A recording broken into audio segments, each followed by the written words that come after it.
In the global village of conflicting ideologies and complexities, understanding systems and schemes through awareness and social reconstruction becomes expedient. They never told you how you offended them? I'm not on trial, so I can't go before Join the radio man, Edmondo Bilo, on state affairs for local and international politics, security, extensive economic analysis, interviews, and world power play. Nigerians must choose the path they want to follow. Follow the same looters and sponsors of violence. In the global village of conflicting ideologies and complexities, understanding systems and schemes through awareness and social reconstruction becomes expedient. They never told you how you offended them? I'm not on trial, so I can't go before Join the radio man, Edmondo Bilo, on state affairs for local and international politics, security, extensive economic analysis, interviews, and world power play. Nigerians must choose the path they want to follow. Follow the same looters and sponsors of violence who control the political structures or encourage the formation of a new leadership team. Be a global citizen and join the radio revolution on State Affairs. State Affairs with Edmond Obilo. Radio just got deeper.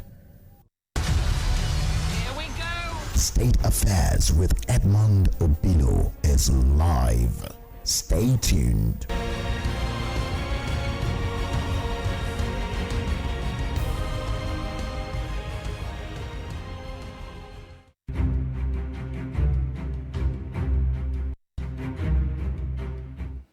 Yes, welcome to this time. Welcome to the Radio Man's Time.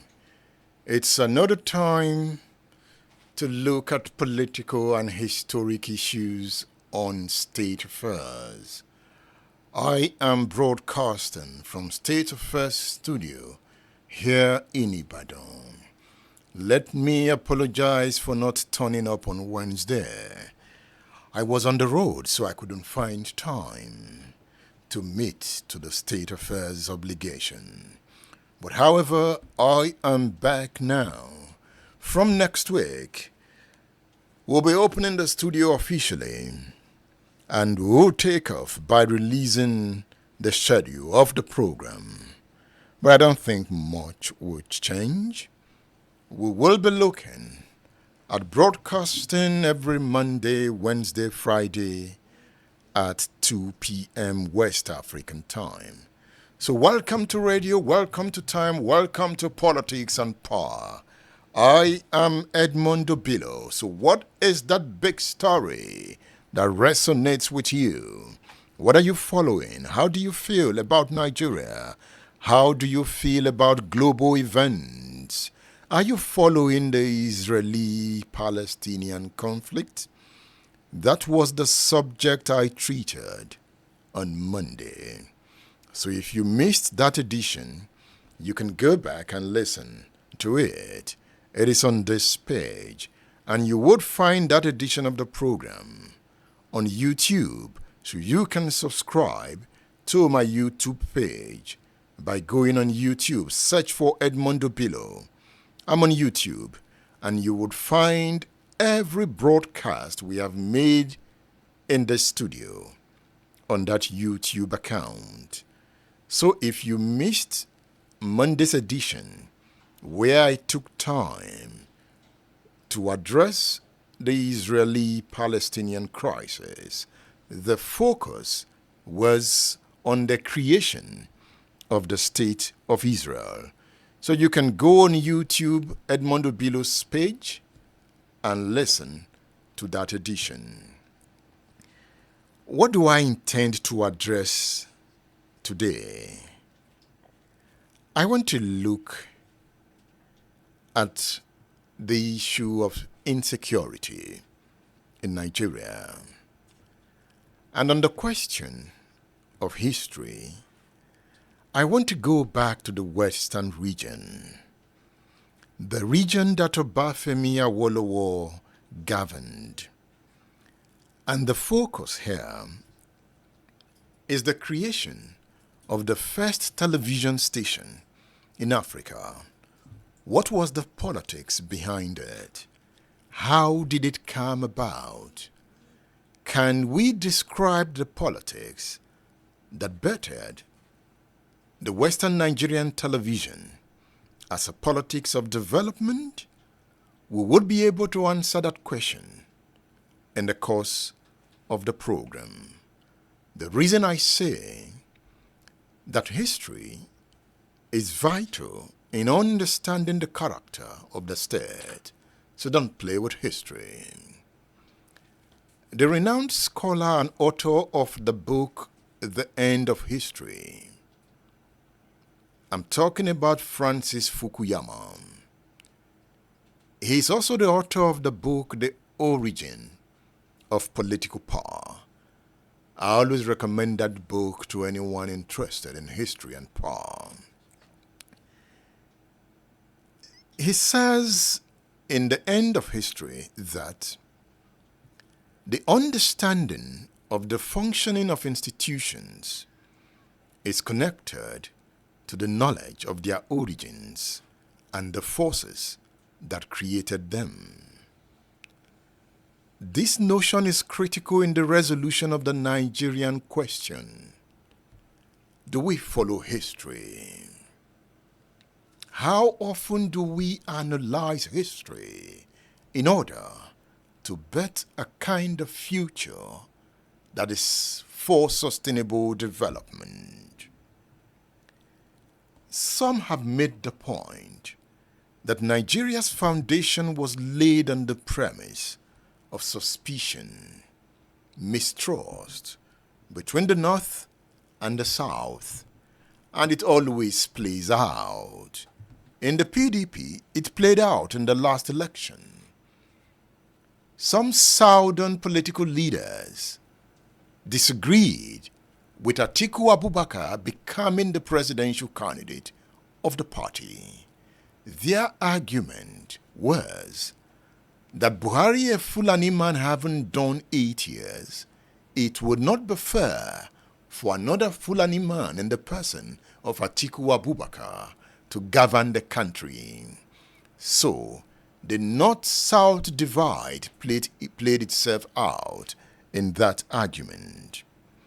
If you've also followed history, some make the point that by preserving northern Nigeria as an area of cultural autonomy with its own strong institutions, Britain contributed to the forces that culminated in the Nigerian Civil War. When they talk about preservation of the North, there is one question that comes to mind. Somewhat, the South was divided into two, the Western region and the Eastern region. But the North was left intact.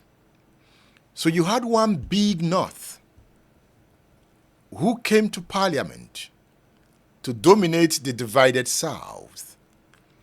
And once the South was divided, you created the Igbo and the Yoruba, and you created one behemoth North.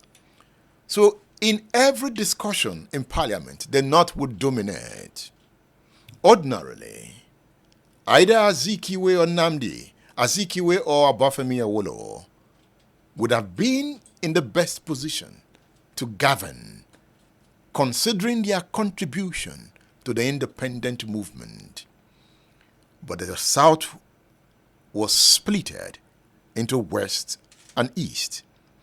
To even add insult to injury, the Midwest was created from the West, thus dividing the South further and leaving one North. It was until the military struck in 1966 that the North was redefined. So having looked at that point, some would say that that kind of structure gave birth to some of the problems that we are encountering today. In the book, Nigeria, A New History of a Turbulent Century, written by Richard Byrne. He gave historical examples that align with the point I have raised. And if you look closely, you will find that book here. Richard Byrne, there's the book. Yes, you'll find it there. I am raising questions about the Nigerian question. Another argument is that the British had no choice but to maintain the North's decisive numerical advantage, as it was the sole defense against political and economic domination by the South. Did you get that argument? The British felt that the North was already disadvantaged in terms of natural resources and human resources. The South was already more educated. The South had oil. Awolowo was already generating millions from cocoa. So if you gave power to the South, that would be total dominance of the North. So the British wanted to create a balance. And they said, let's have a big North. If you have read Fred Onyoziri, he's a political scientist. He makes the point that one consequence of this British protection of the North is that the whole nation never benefited from a fuller social integration of the major sections of the country. I don't know if you've seen this book. Can anything good come out of history? Written by that renowned late Nigerian historian, Obaro Ikime. You will find that book on udarabooks.com. But it is not to that book that I refer to here. To Obaro Ikime, in one of his articles,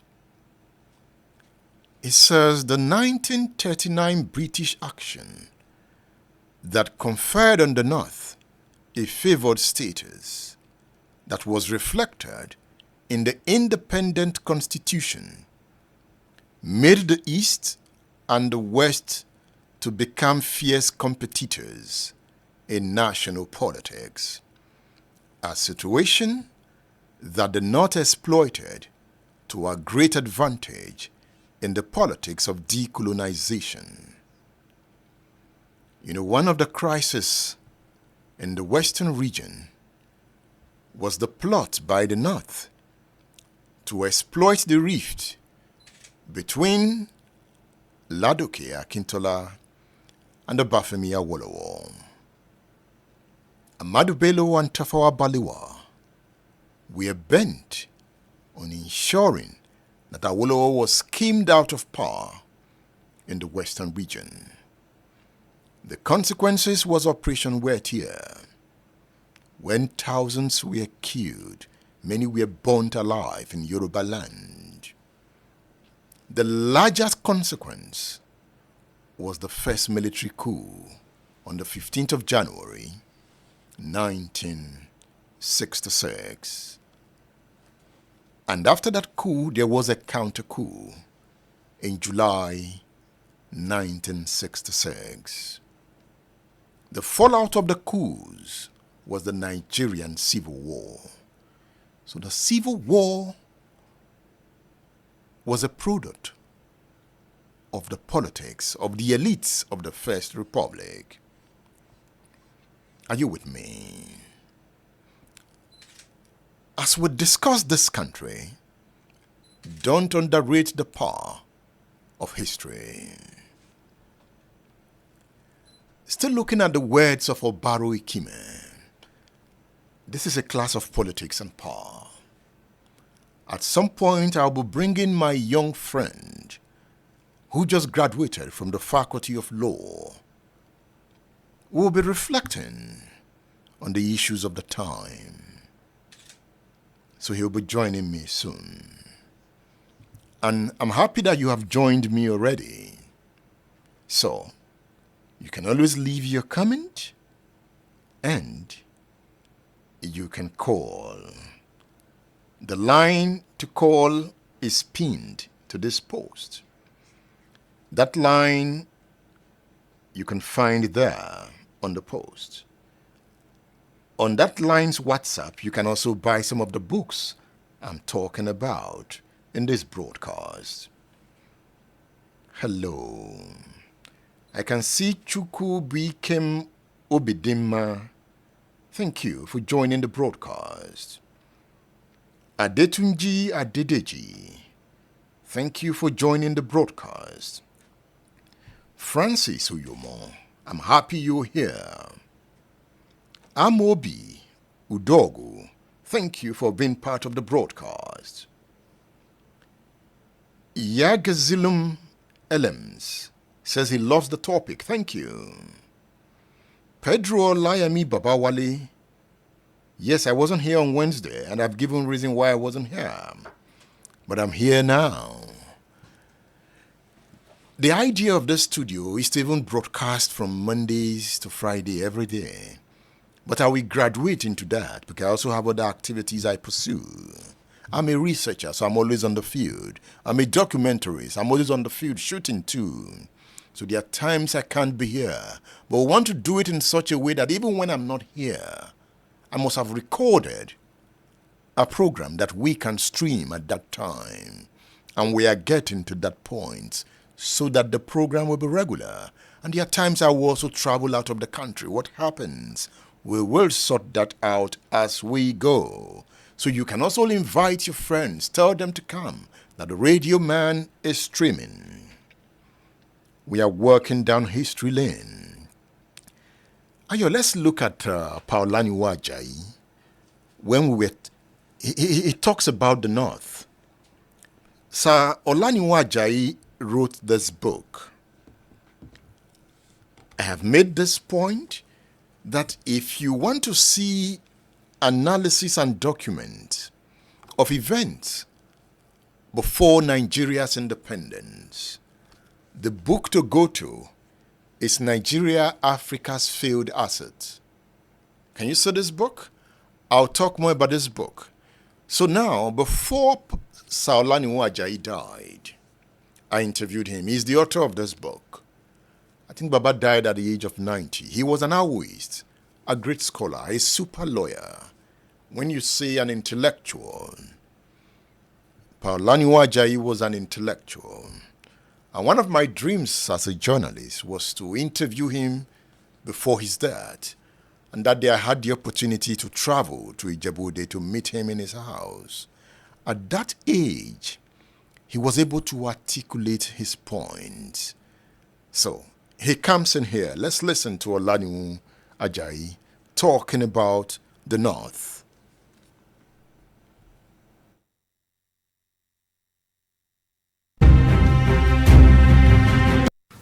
Do you think the North is ready for a restructured Nigeria? Well, I will prayerfully hope so, because it is the only blessing that Nigeria may have. But I know they will feel a bit tardy in doing so because they profit a great deal about the present structure of the country, which is against political geometry, absolutely contrary to political geometry, completely. We are different nationalities, different countries. We don't have proper federal system. We should have true federal system. If you have true federal system, there will be peace and progress in this country. We have been sovereign for 56 years, and we are like a small child of 3 or 5 years who cannot walk. If you compare us with Brazil and Malaya and Singapore and Russia and India, where are we? You said Britain broke all the virtues, ethics, and moral standards. Yes. Do you still see Britain that way? Of course, yes. You've not changed your perception. No cause to do so. You still see them as collaborators in the mess Nigeria now, is? Up to now, let them come to tell me that they don't have a think tank stationed in either Oxford or Cambridge to come out and tell me so. Or that the North has no think tank in America working for them up to now. So what is stopping the Southwest from having its own think tank working for it? Look, the West will always incline itself to where power is. Power is not here. Power is in the North. Always in the North. It has been in the North since independence. And now the West is still tagging along. Unfortunately. Awolowo refused to tag along. Well, what happened to him? He paid for it, right? He paid for it. Dearly? Yes. He Abiola did. Abiola did. Will anybody pay again? I don't know. But a person like me, I will continue the way I have been doing, telling the world what happened to this country, why this country is like a little child of 5 years who cannot walk. State Affairs with Edmond Obilo is live.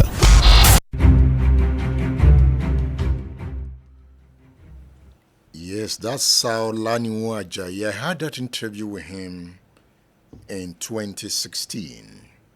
He's the author of this book, Nigeria, Africa's Failed Asset. Let's look at the description of this book.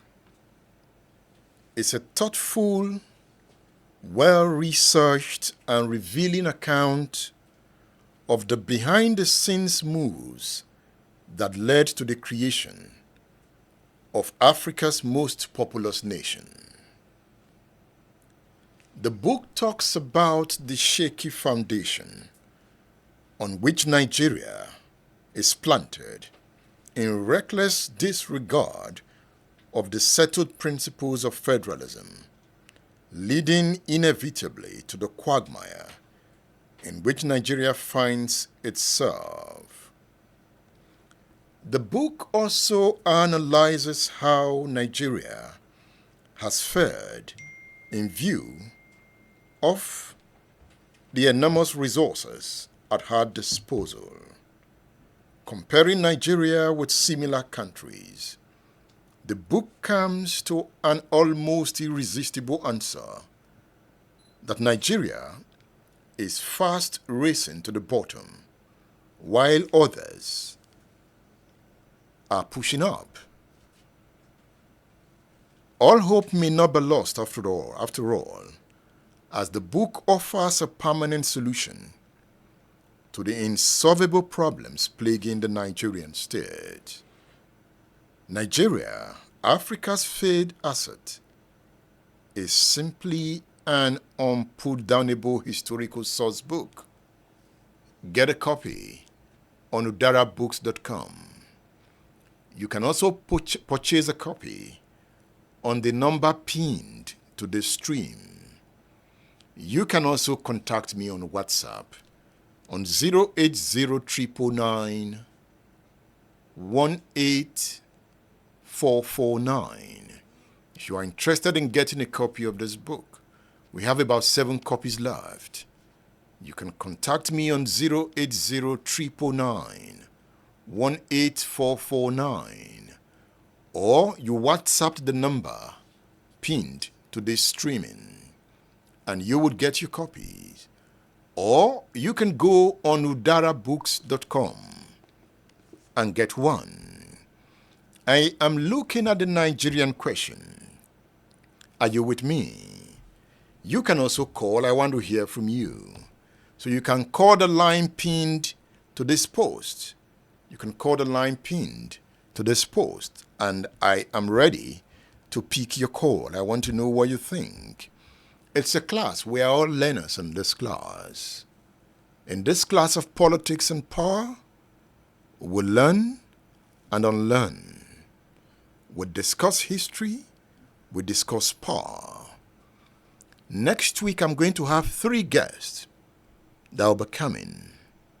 We'll be unveiling historical facts before you. I hope you are ready for the Radio Man. I'm always ready for you. Still talking about where we are coming from. What is the takeaway from the position of Obaro Ikime, the position of Fred Onyoziri?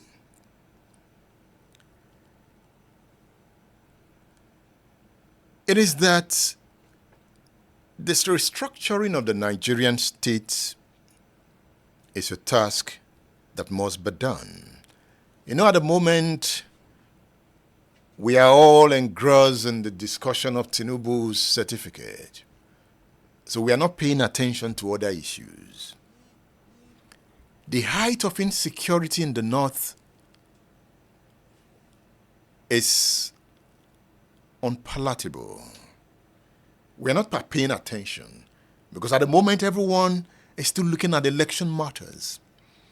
There are killings every day going on in the north. Bandits are still on rampage.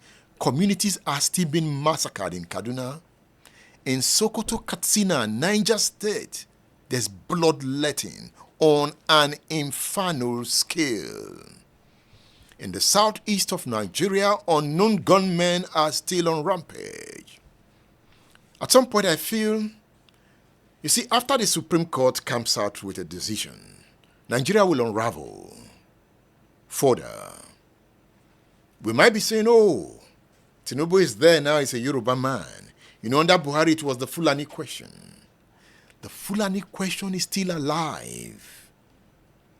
Election matter at the moment is distracting everybody from other issues.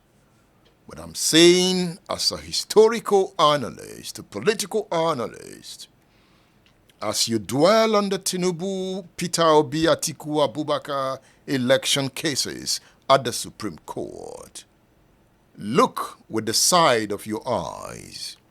They are burning issues. Poverty is ingrained. The federal government has no money. The Nigerian state has no money for infrastructure. Naira to a dollar has gone off the roof. The country is at the peak of hardship. If you asked me what I see, I would not tell you at the moment. But in all, I'm always hopeful. Because I believe we can revive the land. Yes. Look at this. Paolani Wajayi, in my 2016 talk with him, reminds us of the story of Yugoslavia. Who thought the Soviet Union was going to collapse?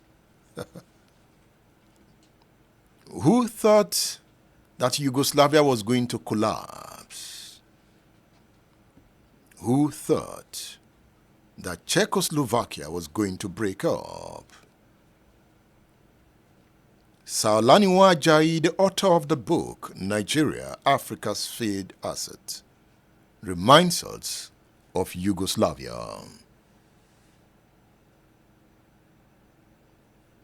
It has about 6 or 8 different nationalities, just as Nigeria has.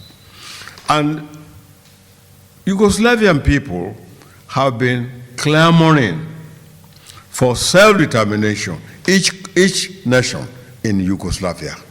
And their leaders have said, no, the more the merrier, let us all go together. over the years, centuries. But The last of Bronze them, Tito was able to keep them. listen to me. The last of them was Joseph Tito. Joseph Tito was an army man, a general. He said, my people, I'm sorry, I can't allow us to give self-determination to each of this nationality. We should go together. In any case, he died. When he died, then the people got together, they held a meeting, 1, 2, 3, they all failed. In any case, what did you get? Because they were not allowed to go their separate ways. What did you get?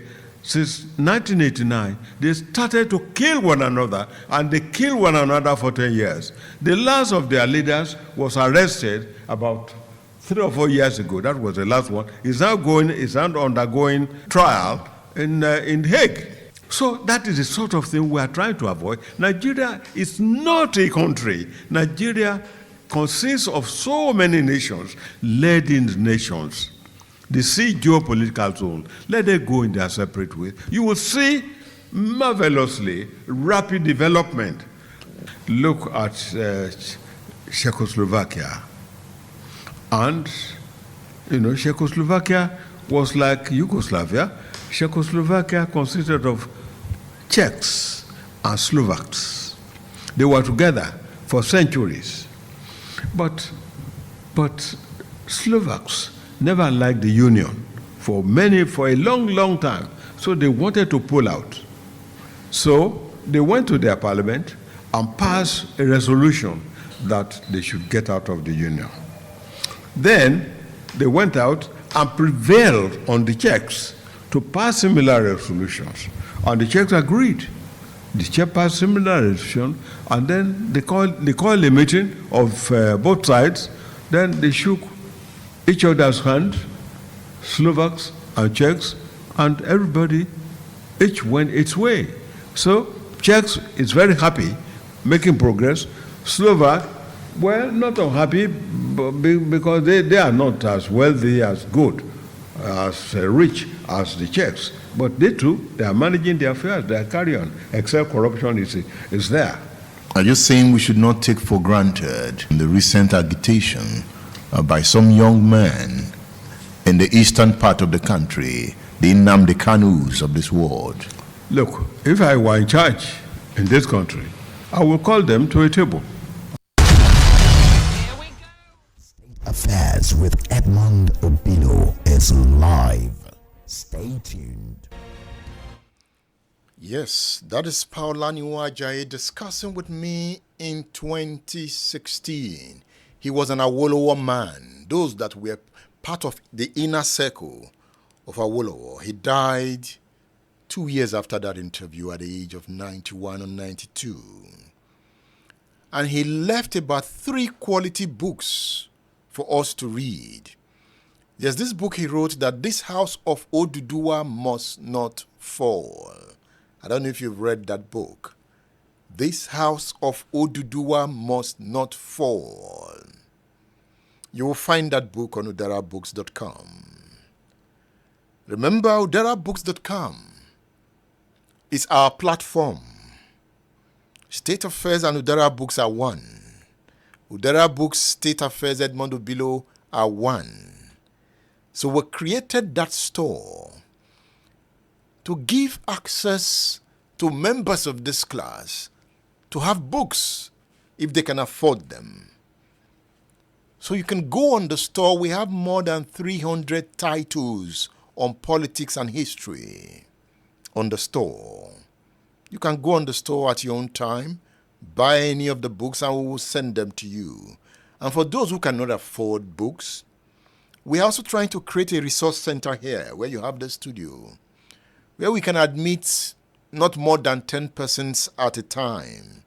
Perhaps give them about 3 hours, sit down and read some books. And if possible, we can take the books home and you return it at some point. That is when we are able to build trust.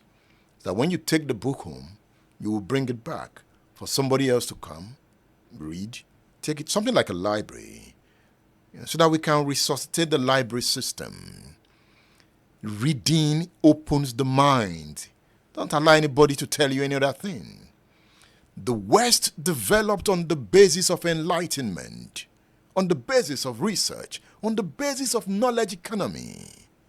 If you go to the West, they are always reading. Go and check Bill Gates. They are readers. Elon Musk, go and read about him. He reads every day. It opens the mind. That is why you must not take for granted reading. Once you read, you will be inspired to wanting to make that change. It's about the national question on state affairs. Somebody's saying I should discuss the Ahira Declaration. Yes, I will discuss the Ahira Declaration. In fact, something happened during the Biafran War. I'm bringing a scholar who did a PhD on that subject. How did Biafra survive for about 3 years despite the blockade? Now, that's what you call this Uli airstrip. Biafra constructed an airport. Somebody did a PhD. How did that airport survive? If you read the story, you will see the power of the human mind. You will now understand when they say necessity is the mother of invention.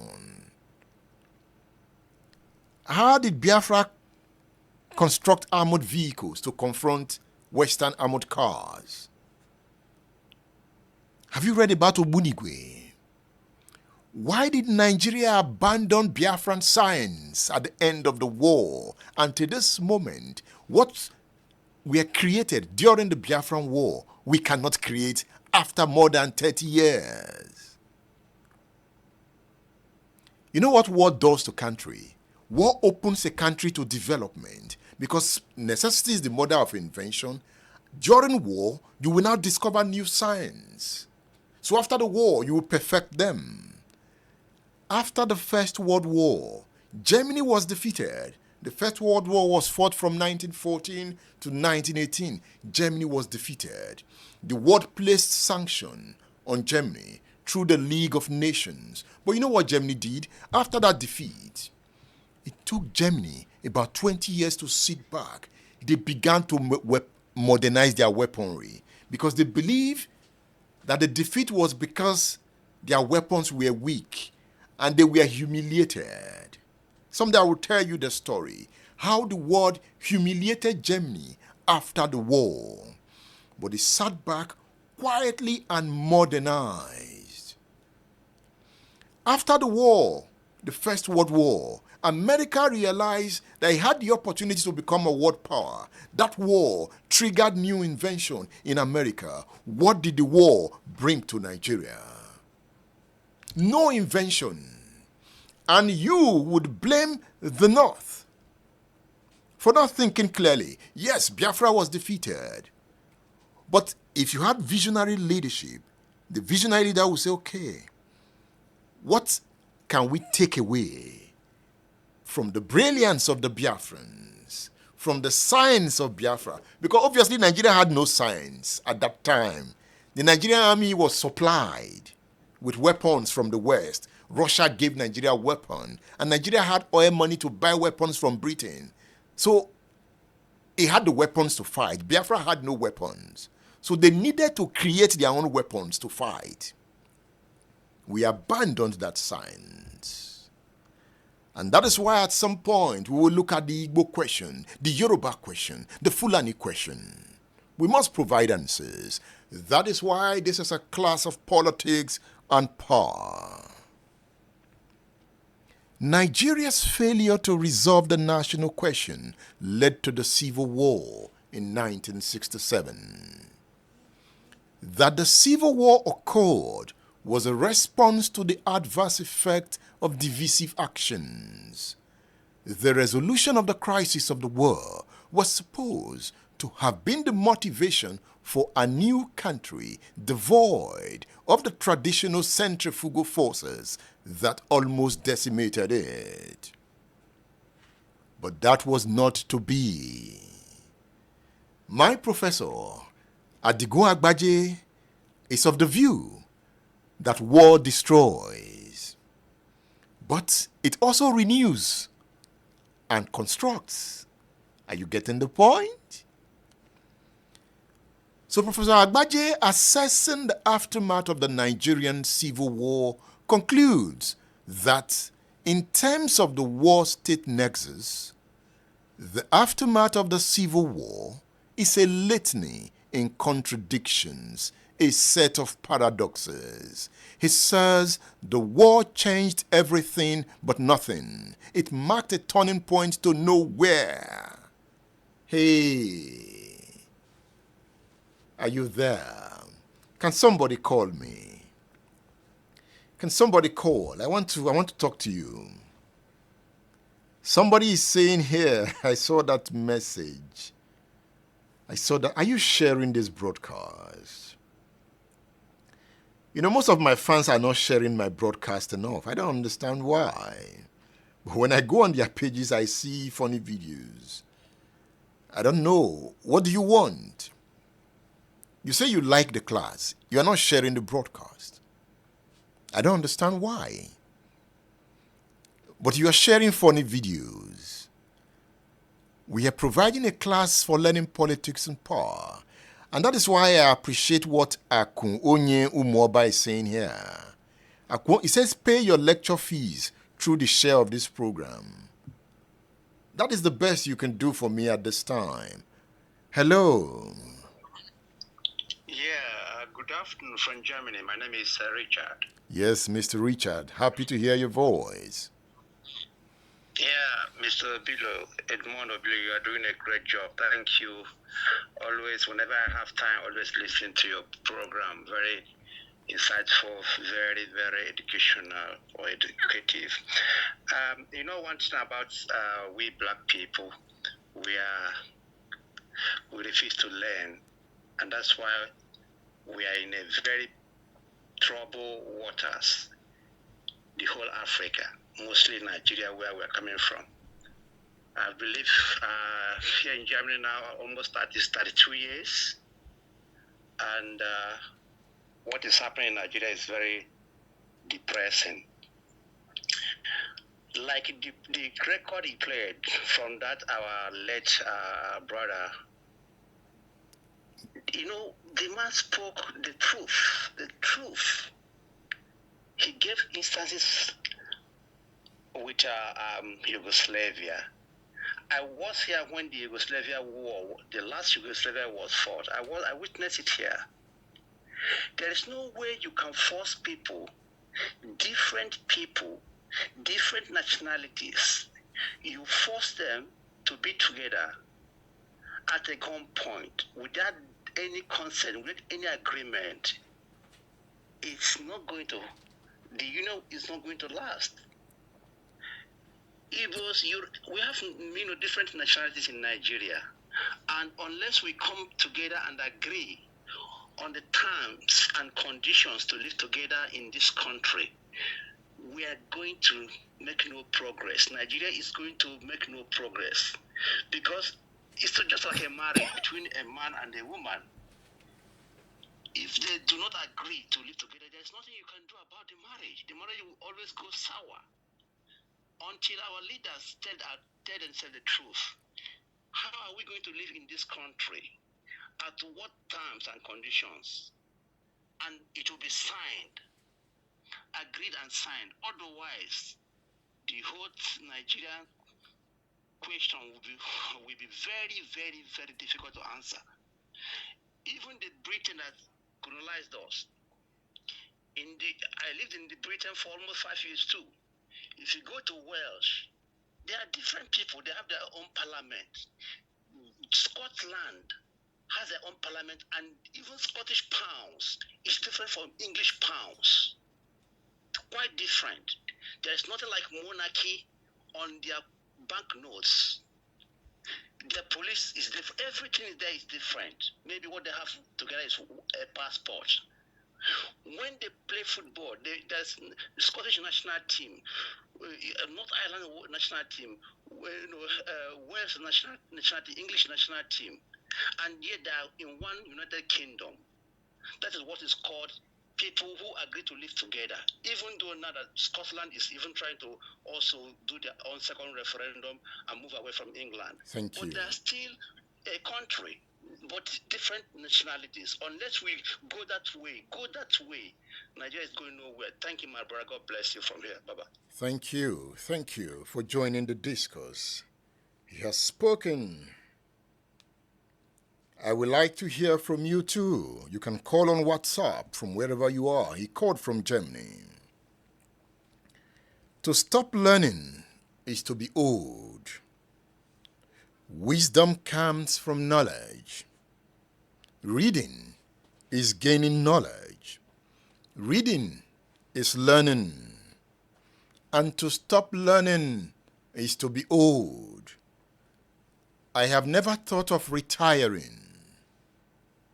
I will learn till I die. I will always find something new to do. I have never thought of retiring from broadcasting.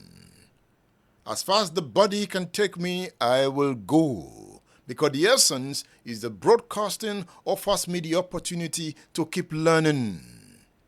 I will not stop reading. I will not stop acquiring certificates. I'm not acquiring them to look for a job. It's to keep learning. It keeps me going. I love visionary men. Visionary people thrill me a lot.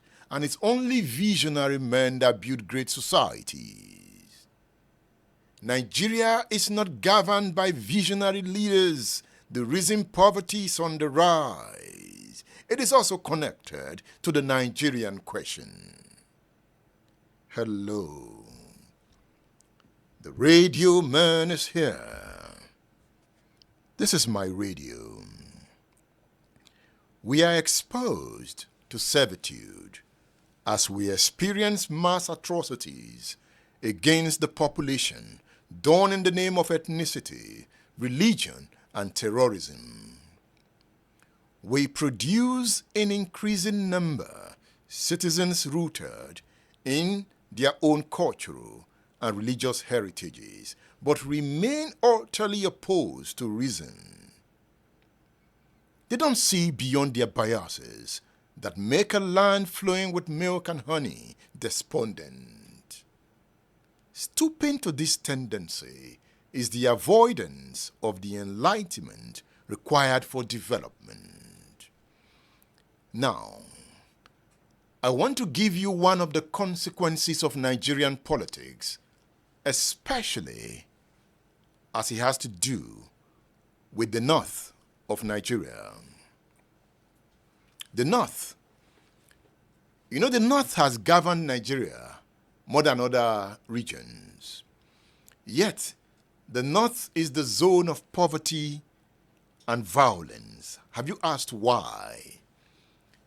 Because the north is dominated by men and women that are not visionaries. The north is dominated by religious fanatics who do not see beyond their noses, and we are having many of them also in the south.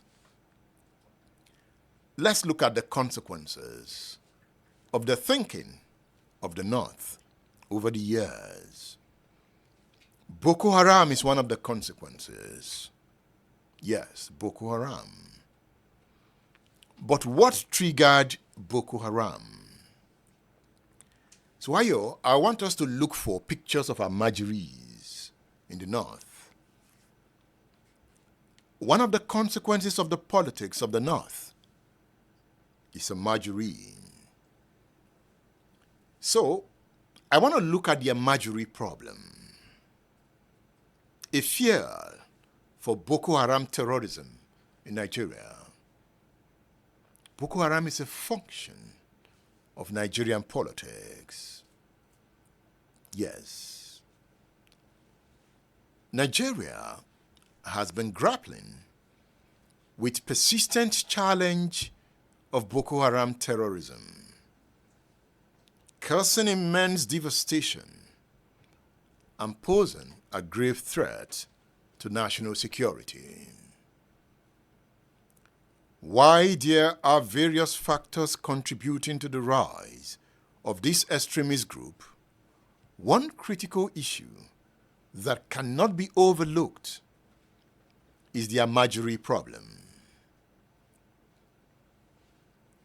So when I say Almajiri, what do I mean? The Almajiri system, a traditional Islamic education system prevalent in northern Nigeria, has inadvertently become a breeding ground for radicalization, perpetuating the circle of poverty and violence. I would like to read your comments as they come. So here, my aim is to delve into the connection between the Almajiri problem and Boko Haram terrorism, emphasizing the urgent need for a comprehensive review of Nigeria's politics. Tinubu's kind of politics will not bring development, because the politics has no vision. Atiku's kind of politics will not bring development, because it is not backed by visionary instinct. Peter Obi's politics is not different either, because they are politics driven by a system that is commandeered by few elites. Few elites that are not benevolent in their thoughts. I will conclude with that argument. But having said that, some political elites are better than the others. The Almajiri system. It is a system rooted in Islamic traditions. It involves sending young boys away from their families to study the Quran under the guidance of a religious scholar. You get this point? Just imagine me. I'll give birth to a child. At the age of 4, I will send out my child to one afar that I don't know. And at the age of 4, do you know, sometimes these children don't return to their homes. They don't know their parents anymore. And you think that kind of system will breed development? It is backward. At the age of 4, 5, I will send out my own child to one afar in a distant land. And I might not even see the child again. That is one extreme form of the Almajiri system. It is that extreme form that has bred Boko Haram. There's also the moderate form, where you send the child to go to the school and he comes home to the parents. Those are the kind of ones the Lamido Sanusi attended. Your parents is still in charge. Now, over time, the Almajiri system has faced numerous challenges that has transformed it into a troubling phenomenon. I had the time to discuss with a journalist colleague who covers the Boko Haram crisis around the Lake Chad Basin. His name is Mahmoud Maman. Mahmoud Maman. We met at a conference. We sat down. He saw my worries about the system. You know, sometimes you might think some Northerners are not worried. No, they are worried too, because some of them are enlightened. So, in this discourse, Mahmoud Maman looks at the concept of Almajiri. So, Ayo, let's look at Mahmoud Maman talking about the concept of the Almajiri system.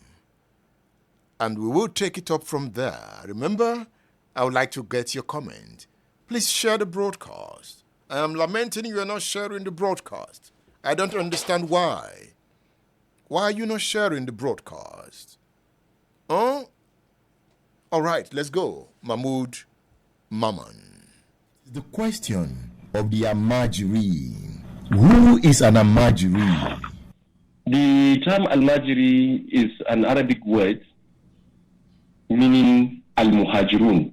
Muhajirun, these are set of people or companions of the prophets who left Mecca because of persecution at that time to migrate to Medina. Because at that time in Mecca, life was very difficult and his companions. So the directive was given from God Almighty, for him to migrate to Medina.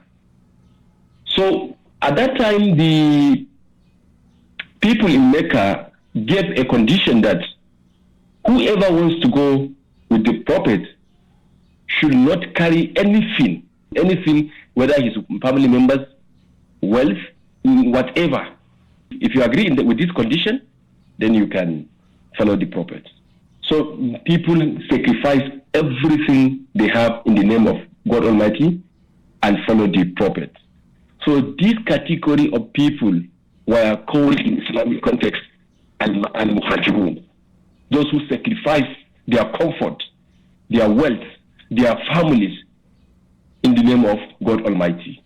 Then that good intention has been a practice throughout the Islamic history.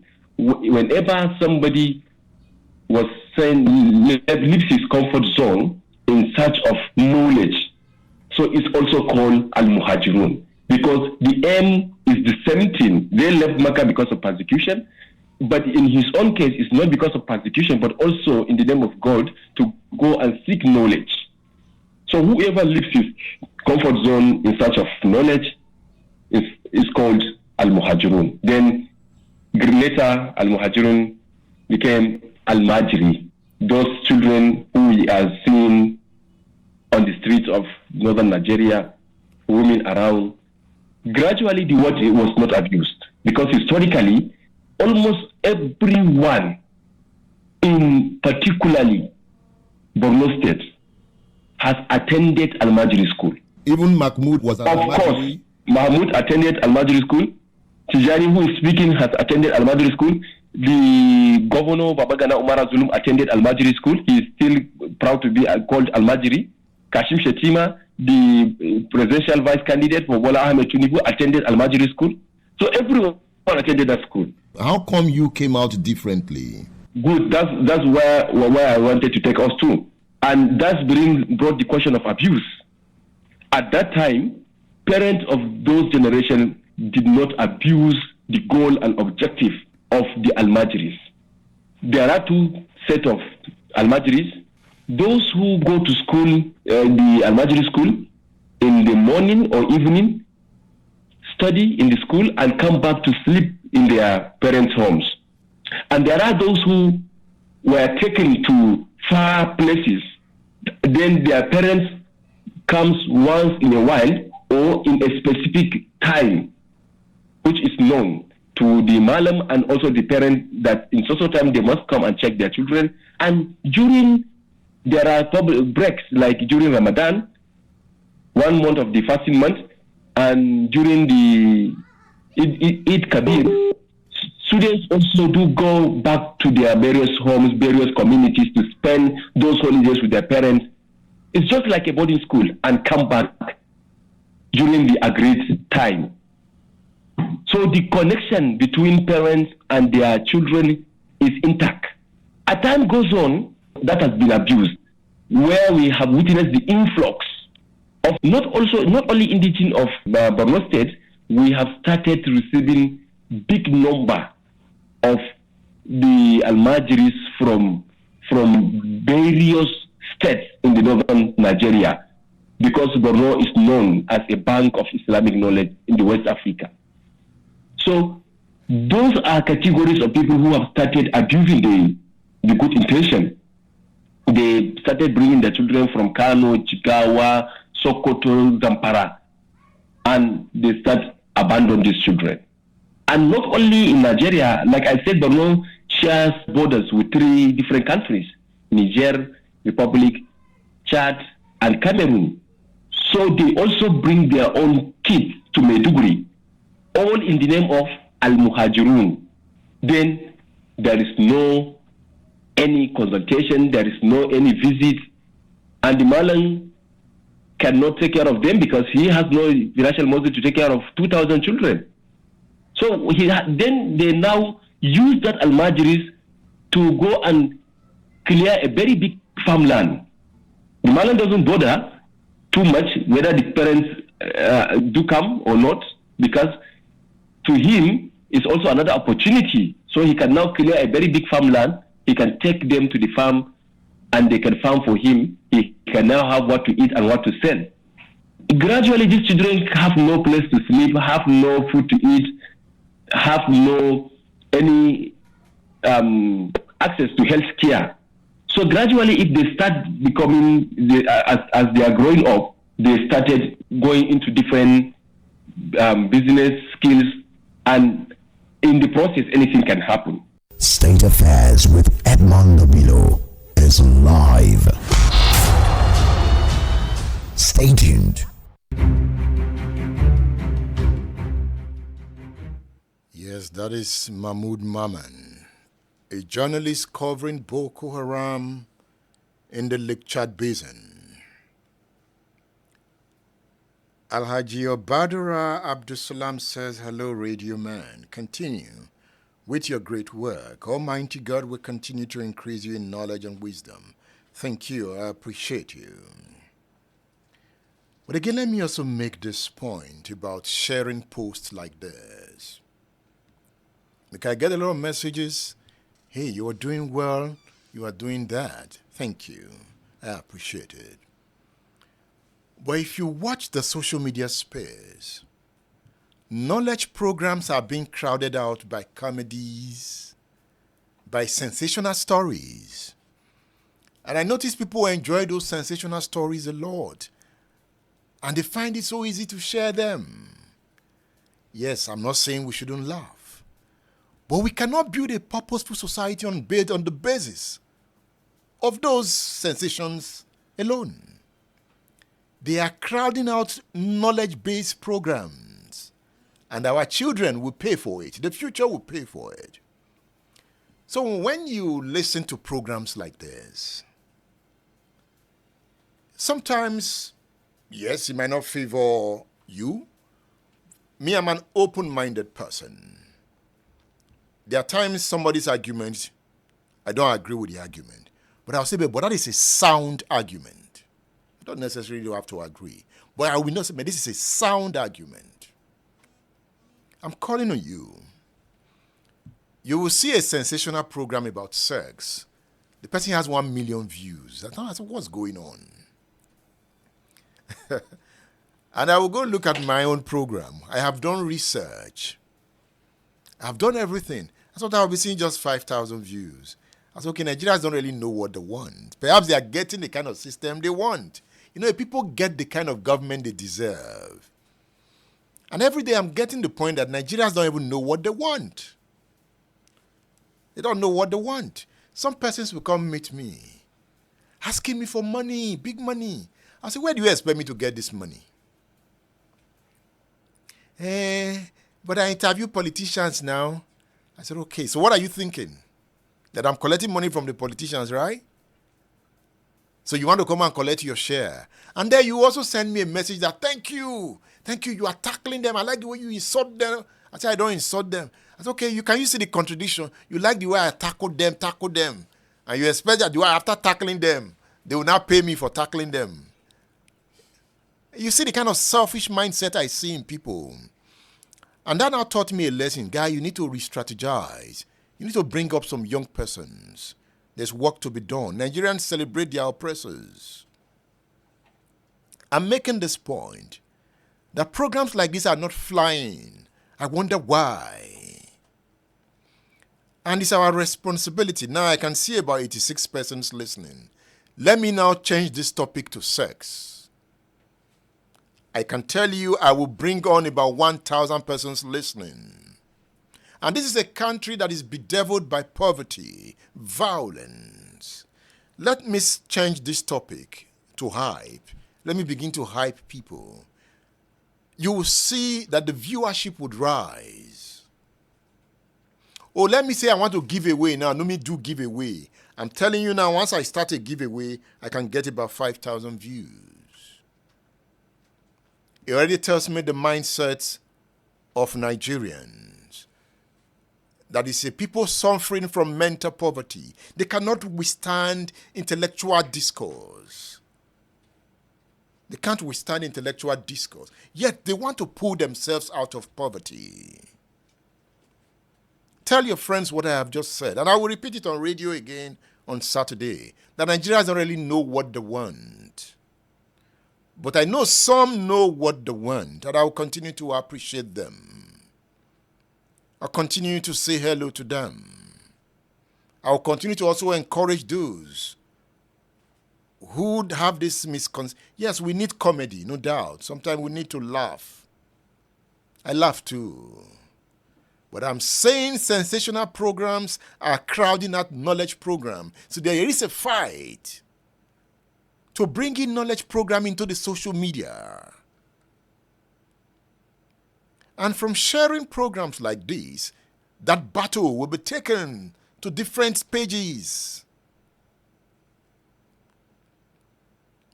Why do we sell books? Oh, somebody will say, Edmond, hey, can you say donation? I say, I'm not good at donation. Don't. If you see what's in this studio now, we use money to run it. There's a team here. So one of the ways you can also support this program is to buy books. We sell the books for just little profit. Sometimes we just make 1,000 naira from a book. Sometimes 1,500. At the end of the day, we have given out more than 500 books already in the last 3 months. We have given out 500 books in the last 3 months out to people. But it's part of the contribution to build a knowledge system. It's part of my contribution. That's why sometimes you see beyond broadcasting, I'm also doing other things to make ends meet. Because we need to fight for a country that will sustain its people progressively. It is not an easy battle. It's a battle for you, for me, and for all. The Tinubus have dominated the politics for too long, and nothing has come out of it. The Atikus have dominated for too long.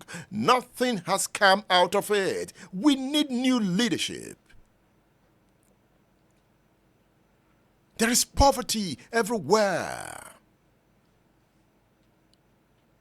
The political leadership must wake up, and it's our task to wake them up. It's your task to prepare for leadership. So soon I will open this class up for physical classes where you can attend a school of politics and power. And my dream is that it might eventually become a university of politics and leadership. We need to build young leaders. I go out, I discuss with young persons. Their mindset does not really thrill me. But that's not to say I've not met brilliant ones. I've met brilliant ones. And together, we can build a country. I'm talking about the Almajiri system. Thank you. Thank you for always being there. I appreciate you. Amadi Lawson. Victor Vic, thank you. Amadi Lawson says, no matter how we pretend, Nigeria cannot be better because we are divided into ethnic and tribal lines. The only option we have is probably the United Kingdom system of government. Was that what Ojukwu discussed at the Aburi conference in Ghana? Something like that. That was the conclusion, the Aburi Accord. We will discuss that accord here. I intend to bring Professor John Ayuade, that Professor Emeritus of Political Science, to look at that Aburi Accord. Baba is old now, but I want to bring him to the studio. Ibrahim Adewale says, thank you for always liberating the mind. No one else does it better than you. Thank you. Thank you. I'm flattered in a way. Yes. It's about building a knowledge system. no society can be surely flourishing and happy, of which the far greater part of the members are poor and miserable. That's a sentence from Adam Smith. Think about it. Think about it. It's about building a knowledge system. It's about growing a country in the interest of all. Elizabeth Charles says, to know how to say what other people only think is what makes men poets and sages, and to dare say what others only dare think makes them martyrs of or reformers. Are you there? On this Almajiri question, let's look at this point. Many Almajiri children live in abject poverty, lacking access to basic amenities such as adequate shelter, health care, and nutrition. They often roam the streets begging for survival, leaving them vulnerable to exploitation and radicalization. Mahmoud Maman speaks on the number of Almajiri schools. Mahmoud Maman speaks on the number. Ayo, are you with me? Yes, Ayo is not with me. Mahmoud Maman on the number of Almajiri schools. Almajiri schools, do you think are in Borno of the now, Borno of the moment? The Borno State government now has inaugurated some committees previously, maybe 2 years ago, 2 years, I think, 2 or 1 year ago, I'm not very sure, but they inaugurated a committee to, first of all, let them know how many Almajiri schools do we have in Borno State. Because you cannot know what to do without knowing the exact number. So I was privileged to have an interview with the chairman hearing committee, Professor Abdul Karim Ishaq. He was telling me that they were able to find out more than 40,000 Almajiri schools in Borno State. And let me say something very important here. This number is even little because we have witnessed a lot of displacement in the last 6-7 years because due to the Boko Haram insurgency. So there are some villages that have been displaced. So initially there were Almajiri schools in those communities. So now they are not even part of the number that we are now talking. And there are places that are still inaccessible that the committee cannot access, cannot go. So they cannot even find the complete number of the Almajiri schools in those in Borno State alone. In Borno State alone. So what is the average number of students in each Almajiri school? I don't have the exact number of how many children, how many Almajiri schools we have, but I tried to even get that answer from him. But at that time, the governor did not comment on the report. So he said he cannot reveal all the details of the findings because he don't want to be ahead of the governor in terms of saying some of the things. But just we can now imagine if we have 40,000 schools and we are saying in each school at least we have 200. At least we have 200. There are ones that you can have more than 2,000. But at least you have, so if you calculate 200 times 40,000, how many people do you think we are going to have? So that is, I think the government, they are attempting to do something, but I am not very confident at all. So the point Mahmoud is making is that the Almajiri menace continues. So we are speaking to you now, there is no any effort to curtail the supply or influx of Almajiri in Maiduguri. People are continuing bringing. If we want any adjustment, the first set of people that can help us to get out of this problem or disaster are Islamic scholars. Islamic scholars should take the lead, because people always depend or rely on one of the hadiths of the Prophet. When we say hadith, that is the commandment from the Prophet that Muslims should give birth to children so that on the day of judgment he will be proud of that he has more followers than any other prophet. Then people use that interpretation to be giving birth to children without thinking of taking care of them is also their responsibility. This is a misconception. This is misinterpretation. Prophet didn't say people should give birth to children that they cannot take care of. Yes, he has said people should give birth so that he will be proud of on the day of judgment that he has more followers. But who are his followers? Can he be proud with Boko Haram? So the question is, you should give birth only to children that you can take care of, and you know you are financial muscle than any other person does. Because you know if you are capable of taking care of 2, 1, or 10 children, you know better than anyone. So we must, and Islamic scholars are the ones who will help us to correct that interpretation. State Affairs with Edmond Nobilo is live. Stay tuned. Yes, that's Mahmoud Maman, a journalist covering Boko Haram and the violence in the Lake Chad Basin, talking there about the Almajiri crisis. Pedro Olayemi Babawale says, Ayo, stay with the radio man. Yes, Pedro Ayo is with the radio man now. Somebody's complaining about the app. Sorry, we are now streaming on the app. That was an omission. But from next week, it will be constant. You can download State Affairs app on Google Play Store. On Google Play Store.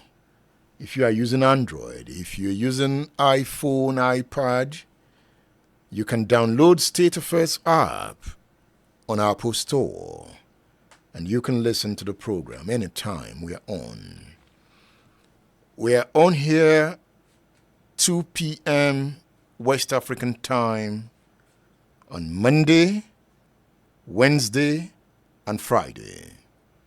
Then on Saturday, we are on Splash FM from 8 to 11 a.m.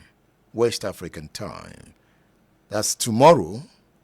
We'll be on Splash FM 8 to 11 a.m. But on weekdays, we broadcast at 2 p.m. West African time on Monday, Wednesday, and Friday.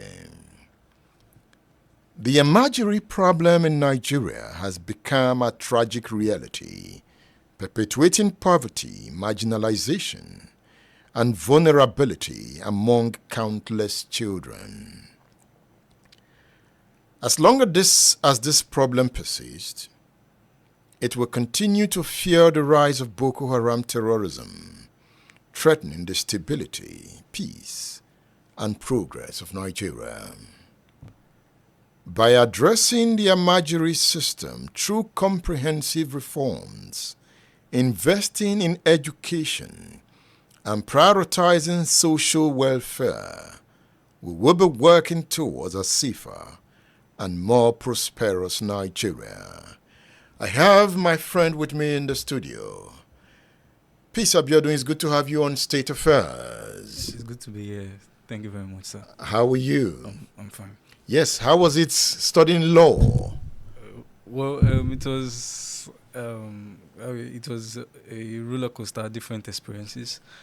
I got to know many things, at least things I didn't know as at 5 years ago. And at the point I ventured into student politics, I ran for the vice president of my faculty and later for the president of the student union government. Did you win? I lost by 3 votes, even though there were some discrepancies because it was close to the governorship election then. Okay. And during that election, I understood many things about power in Nigeria, because it had to boil down even to local politics, because a section of the politicians were scared that if a guy from another party wins, he might be able to mobilize the students to support the other party.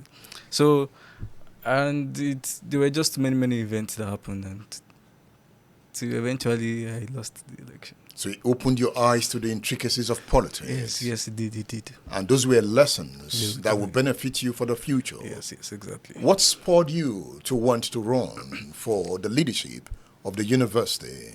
Well, I think when I entered Osho State University, I saw many. Our university is into 6. We have 6 campuses. Yes. So I saw that there were some campuses. For example, I was in the Federal campus, that's the Faculty of Law. There were some people that were totally connected from what is happening in the main campus. The amenities we don't have. We didn't have a functional transport system. We didn't have we didn't have lights. Hostels were dilapidated, and many issues. So I just thought, okay, we can't. This university has been here for years, and things have not changed. And somebody definitely has to take the role to make these changes. And you decided to grab the bull by the horn. Yeah, I decided to do that. And now you have graduated from the university. Yes. You studied law. Congratulations. Thank you very much, sir. So what are you thinking? After graduation, what next? So I feel after graduation, I think the average Nigerian now, after graduation and service, everybody wants to leave the country. Are you thinking of leaving the country? I at the point I wasn't, but I think at this point I am.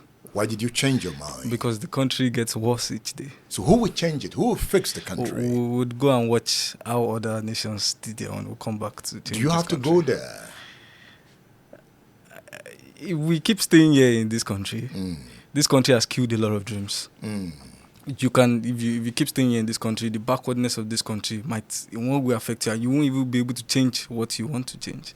So I feel we should be able to, maybe if we go out, we're exposed, and we'll bring the lessons to come and affect the change in this country. So you want a breath of fresh air. Exactly. The country is choking you. It's choking me. And you can't take it anymore. It's getting unbearable each day. Do you have a leader, a political leader you look up to in Nigeria? I think in Nigeria, most of our leaders are not there. We don't have leaders we can pinpoint that you want to be like this person, because I feel if we have had a leader that is worthy of being looked up to, Nigeria will not be this way. So, for young persons coming, so they will have no mentors, political mentors? I think we are all trying to broaden our knowledge outside Nigeria to get who we want to be like. And I feel people should not limit themselves to Nigeria and even Africa as a whole, because all the leaders most of the leaders who have come, they have failed us, and it's reflecting in the society, it's reflecting in our way of life. So have you been reading books on politics? Well, yeah, at the point I was discouraged, because maybe you noticed at the point I totally just went off politics. I didn't want to talk about politics, because people over the years have been talking, doing this. We want to change this country. We want to do this and that, and nothing has changed. It gets worse. I mean, take for example when the former President Buhari, when he was the president, I remember I sat down somewhere one day and I was telling my friend, and I told him that I've been trying to think if any president can be worse than Buhari. My imagination could not go to any president worse than Buhari until our president came. I started buying fuel at ridiculous prices. And I saw how there's hardship in the land. I mean, around 2-3 weeks ago, I was in Oshogbo, and I just took a tour to the trenches. They call them trenches because where these Hausa people living. And I took a tour, and I went with my friend. I said, if you stay in the city, if I'm living in Ibadan in my house every day, and you want me to think of how these people are living, I won't be able to take my thoughts as wide as this, because people are living I don't know how to do what they call poverty. That's the Hausa community. That's the Hausa community. So imagine that power has resided in the north for a long time, and you still see a lot of persons from the north living in abject poverty. Does that make you think that something is wrong somewhere? Yeah, I think it still boils down to our leaders, because the choices our leaders make, whether we like it or not, affect all of us. And I think the choices most of the leaders, northern leaders, have made over time, as the northern people are suffering the consequences of the choices of their leaders. I can see you have a book here on a platter of gold. Yes. That was this book is about Jonathan. Yes. So why are you holding the book? Oh, I went to the bookshop sometimes this week, and I saw this book, and it really, really intrigued me. So I started reading it. And reading this book, I think I did that chapter 1 and chapter 2. I came in contact with how Jonathan called the President Buhari, and how his followers tried their best not to allow Jonathan out of office. Okay. And this book talked about the extent to which politicians and people with power will do anything to hold power. And this book talked about how some of them came together. They tried to put Jonathan still in power, where they brought up a plan. Maybe there should be a bomb blast close to the collation center. They brought up a plan. They didn't want to involve the then IGP, so they called, I think, the Deputy Inspector General of Police. And you see the measure to which the political class will always want to hold power at all cost. And they hold on power, yet cannot improve the state. They hold on power and yet do nothing. Your friends in the hostel, when you sit down and discuss, what do you talk about? The politics? Well, because I went to a relatively Osho State to a certain extent. Anybody who comes to Osho State, they to a certain extent are privileged. But so some of them are not really intrigued about the whole Nigerian situation. But for the few set of people, it comes with frustration. It comes with how Nigeria keeps getting worse and worse and worse. I mean, there was this joke I was seeing online, and they said, since when we have been given birth to, we have never enjoyed the benefit of being a Nigerian. I have not enjoyed anything from Nigeria. Our lights, we switch on generator. Our road, we build them ourselves. Our security, we pay vigilantes. Nigeria literally does not. I paid high school fees for Osho State University. Yeah. So we have not enjoyed. I've not enjoyed any benefits from Nigeria as a whole. So Nigeria we citizens bring ourselves up to become who we are, and Nigeria has little to zero impact in forming who we are. Are you angry? I am angry, but I feel we as Nigerian people are not angry enough. If they were angry enough? If we were angry enough, we would find a transformative way to build this country. And most of you want to leave? I think most 80% of graduates now want to leave. At least you hardly know somebody who doesn't know a student that's traveled out, and everybody wants to travel. Everybody wants to leave the country. I mean, I have a friend who works with the immigration, and we graduated together, and he mentioned that if you know the amount of our classmates that's collected passports, so that means while we are still in school, many people have formed their plan on how to leave the country immediately.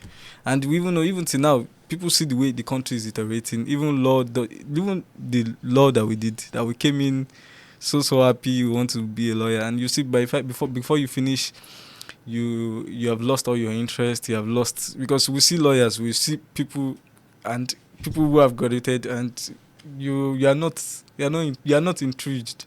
Nothing motivates you, and you just want to go outside the country to a system that is working, not a system that will kill your dream. And I want to give you a book. I hope that book has brought back your reading enthusiasm. Yes. So I have a book for you. It is entitled Not My Will. Not My Will is a book written by Olusegun Obasanjo. I like the book and I think you should read it. This is the book I'm giving to my young friend. He just graduated from university, a lawyer to be. You're not a lawyer yet, right? No. Until you are called to bar. Yeah, so he has not been called to bar. He just graduated. And it's one of the young persons I've been relating with over the years. Well, he just broke my heart that he wants to leave. But anyway, Lee Kuan Yew at some point left Singapore to go and study at Oxford University. Graduating from Oxford, he came back to Singapore and took Singapore from third world to first world. Remember, you guys must build this country. And even if you travel, don't forget home. Yes.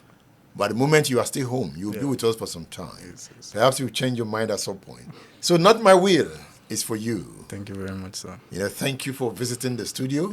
Yes, sir. And I'm happy you came. Yes, and I think I have to point it out because I think I've wanted to share this story on why I grew to like politics. And I think when I was a kid, my dad was always playing Edmond Below downstairs anytime he was washing the car. And I remember that I would walk from upstairs, downstairs, sit by the steps just to listen. And I mean, it grew. Over time, I started reading newspaper and everything. And now I grew up because my dad is a pastor. He doesn't like politics. I grew up and my mom would sit me down. I would say, Mommy, I'll become a governor one day. She would say, in the name of Jesus, use fire, everything. And my mom wondered, out of all the children we have had, out of our relatives, you're the only one who likes politics. How? And sometimes I want to bring it back that it is not my fault. My dad unconsciously made me who I am. And I feel any young person who listens to this program, one way or the other, you would have, little by little, you won't even know. You just know one day you are just interested in getting to notice about politics, about your society, about the international community too. Wow. Thank you for this information. Yes, sir. It has inspired me. And at some point I just feel, hey, who am I talking to? At some point I'll say, no, I'll keep talking. Beyond talking, we'll keep strategizing, building coalitions for development. Thank you for your story. Yes, thank you for inviting me. Yes, that is my friend, Peace Abiodun on State Affairs. I promised I was going to tell you about the first television station in Africa and the politics that led to it. But I won't be able to do that today. Okay? I will tell you the story and interpret that politics that led to it. Is it a politics of development? I will let you know. But remember that peace is a function of the political-economic condition of the state. The strength of the army of a state is also a measure of the economic condition of the state. As Nigeria grows poorer, her army grows poorer. Could that be the reason bandits and terrorists kill with reckless abandon in Nigeria?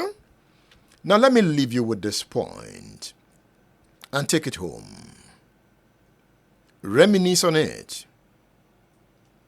Deep reflection would help. To be strong, powerful, and progressive is to rightly control and direct the fluctuating thoughts and impulses within. It is about the strength to resist pleasure and the norm. It's not easy to resist pleasure and what is popular, like corruption. Take note of this point. Reflect on it. The pleasure seekers the lovers of excitement in the midst of poverty, the hunters after novelty in the heat of violence, and the victims of impulse and historical emotion lack that knowledge of principles that gives balance, stability, and influence to society. And you can see where we get the kind of leaders we get. In times of hardship and pain, the great man or woman is he or she who in the midst of the crowd keeps with perfect sweetness the independence of solitude. Hello, friends. To grow in self-control, in patience, is to grow in strength and power. I love you. And we will build an Africa that will give progress and abundance to its peoples. I am Edmondo Bilo. Thank you for being there. Thank you for sharing. Thank you for listening. You are my friend. I'll be back tomorrow on Splash 105.5 FM at 8 a.m. Join me then.